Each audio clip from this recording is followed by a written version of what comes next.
로마서 4장. 그러면 육신상으로 우리의 조상인 아브라함이 무엇을 얻었다고 우리가 말할 수 있겠습니까? 아브라함이 행위로 의롭게 되었더라면 그에게는 자랑할 것이 있었을 것입니다. 그러나 하나님 앞에서는 자랑할 것이 없습니다. 성경이 무엇이라고 말합니까? 아브라함이 하나님을 믿으니 하나님께서 그를 의롭다고 여기셨다 하였습니다.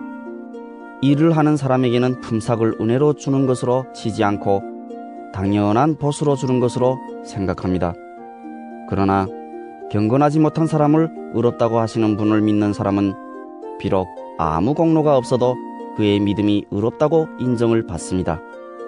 그래서 행한 것이 없어도 하나님께서 의롭다고 여겨주시는 사람이 받을 복을 다윗도 다음과 같이 말하였습니다. 하나님께서 잘못을 용서해 주시고 죄를 덮어주신 사람은 복이 있다.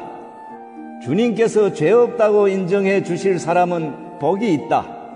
그러면 이러한 복은 할례를 받은 사람에게만 내리는 것입니까? 그렇지 않으면 할례를 받지 않은 사람에게도 내리는 것입니까? 우리는 앞에서 말하기를 하나님께서 아브라함의 믿음을 의로 여기셨다 하였습니다. 그러면 어떻게 아브라함이 그러한 인정을 받았습니까? 그가 할례를 받은 후에 그렇게 되었습니까? 그렇지 않으면 할례를 받기 전에 그렇게 되었습니까?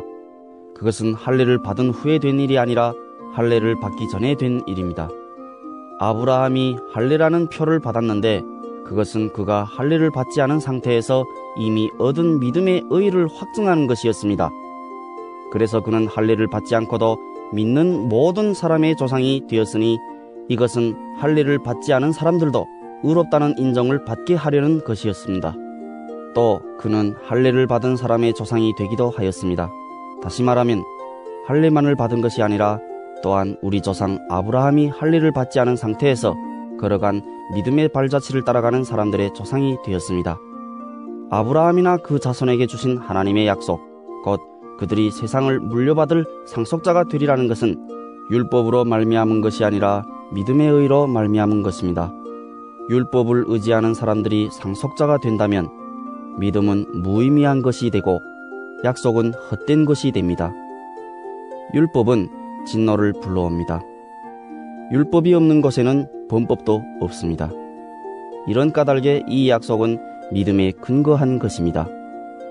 그것은 하나님께서 아브라함에게 이 약속을 은혜로 주셔서 이것을 그의 모든 후손에게도 곧 율법으로 사는 사람들에게만이 아니라 아브라함이 지닌 믿음으로 사는 사람들에게도 보장하시려는 것입니다.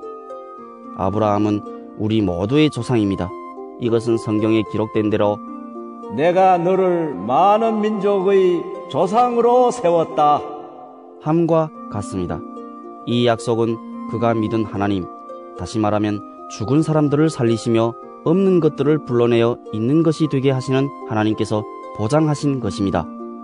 아브라함은 희망이 사라진 때에도 바라면서 믿었으므로 너의 자손이 이와 같이 많아질 것이다 하신 말씀대로 많은 민족의 조상이 되었습니다.